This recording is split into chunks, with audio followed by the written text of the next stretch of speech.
Night 11కి Insta scroll చేస్తుంటే ఒక Maggi కనిపించింది. అది ఎందుకో యూనిక్గా అనిపించింది, తినాలి అనిపించింది. మ్యాగీ అంటే చాలా చాలా ఇష్టం, కానీ అప్పుడే వెంటనే ట్రై చేస్తే బాగుండదు కదా, ఆ నైట్ మ్యాగీ తింటే బాగుండదు కదా అని చెప్పేసి ఈ రోజు మార్నింగ్ బ్రేక్ఫాస్ట్ కానీ అయితే మేము ప్రిపేర్ చేసుకున్నాం. చిన్నప్పుడు చాలా తినేది, కానీ ఇప్పుడు ఎందుకో ఏమో అనుకోకుండా అసలు ఎక్కువ తినాలనిపిస్తలో, ఎక్కువ తినడం తినట్లేదు.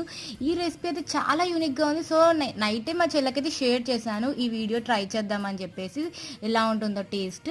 నాకైతే కొరియన్ నూడిల్స్ లాగా అనిపించింది, కానీ కొరియన్ నూడిల్స్లో మాత్రం మనము అదేంటి చిల్లీ ఫ్లేక్స్ ఇంకా నువ్వులు ఇవన్నీ యాడ్ చేసుకుంటాం కదా, ఇది కొంచెం డిఫరెంట్గా ఉంది దానికన్నా. దీంట్లో ఎందుకంటే garlic, soya sauce, tomato ketchup అలాగే లెమన్ యాడ్ చేసుకున్నాను. ఇందులో హాట్ ఆయిల్ యాడ్ చేసినప్పుడు స్మెల్ అయితే నెక్స్ట్ లెవెల్లో ఉంది. టేస్ట్ ఎలా ఉంటుందని అనుకున్నాను, కానీ టేస్ట్ కూడా బాగుంది, చాలా బాగుంది, నాకైతే చాలా నచ్చింది. కానీ మా మ్యాగీ నూడిల్స్ అయితే కొంచెం ఎక్కువగా ఉడికిపోయాయి, కొంచెం తక్కువ ఉడికించుకుంటే బాగుండు అనిపించింది. ఫర్ మోర్ ఇంట్రెస్టింగ్ వీడియోస్ వెంటనే ఛానల్ని సబ్స్క్రైబ్ చేసుకోండి.